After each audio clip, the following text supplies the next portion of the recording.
வணக்கம். சற்று முன் கிடைக்கப்பெற்ற மிக மிக முக்கியமான செய்தி ஒன்று வெளியாகி உள்ளது.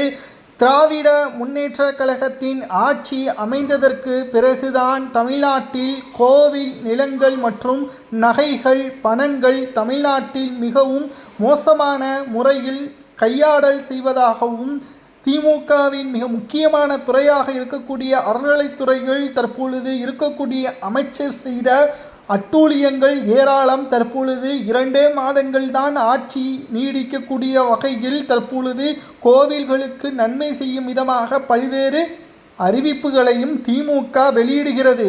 கிட்டத்தட்ட 4 வருடங்கள் 8 மாதங்கள் திமுகவின் ஆட்சியில் மக்கள் கோவில் நிலங்கள் அபகரிக்கப்படக்கூடிய ஒரு சூழலை உருவாக்கிவிட்டு, இந்த 2 மாதங்களில் நன்மை செய்துவிட்டால் அடுத்த முறை ஆட்சி அமைந்து விடுமோ என்ற கேள்விகளையும் கேட்க ஆரம்பித்து விட்டார்கள்.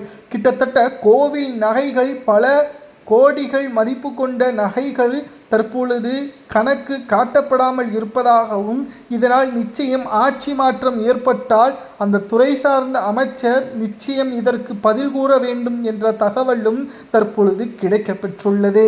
அமைச்சர் சேகர்பாபு அவர்களிடம் விசாரணையை தீவிரப்படுத்தும் பட்சத்தில் தமிழக அரசியலில் மிகப்பெரிய ஒரு மாற்றத்தை ஏற்படுத்தும். தேவைப்பட்டால் அவரை கைது நடவடிக்கையும் செய்யலாம் என்ற தகவலும் கிடைக்கப்பெற்றுள்ளது. மேலும் திராவிட முன்னேற்ற கழகத்தின் ஆட்சி என்பது ஒரு குறிப்பிட்ட சமூகத்தினருக்கு எதிராகத்தான் இருப்பதாக பல்வேறு கருத்துக்களையும் கூறி வருகிறார்கள். அதை நாம் ஏற்றுக்கொள்ள வேண்டுமா என்பது மக்கள் ஒவ்வொருவரும் அவர்களை கருத்தியல் ரீதியாக திமுக செய்யக்கூடியதை வைத்து பார்க்க வேண்டும். ஆனால் நாம் நேர்மையாக கோவில்களது நகைகள், பணங்கள் இது கோவில் செலவுக்காக பயன்படுத்த வேண்டும். ஆனால் இங்கு என்ன நடக்கிறது? கோவில் நகைகள், பணங்கள் நேரடியாக அந்த துறை சார்ந்த அமைச்சர் பறிமுதல் செய்கிறார். ஆனால் கோவில் வளர்ச்சிக்காக அங்கு என்ன செய்யப்படுகிறது என்ற ஒரு கேள்வியும் இப்பொழுது மக்கள் முன்வைத்து வருகிறார்கள்.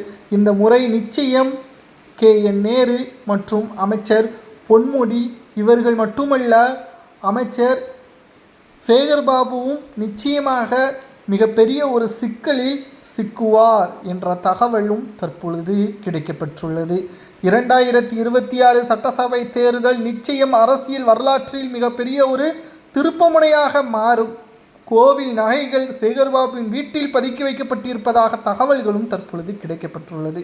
வீடு புகுந்து சோதனைகள் நடத்தும் பட்சத்தில் பறக்கும் படை அதிகாரிகள் அமைச்சரின் வீடு புகுந்து சோதனைகளை நடத்தினால் நிச்சயம் பல உண்மைகள் வெளியாகும் என்று கூறுவது சரியா? சோதனை நடத்தலாமா வேண்டாமா என்பதை கமெண்டில் கூறுங்கள்.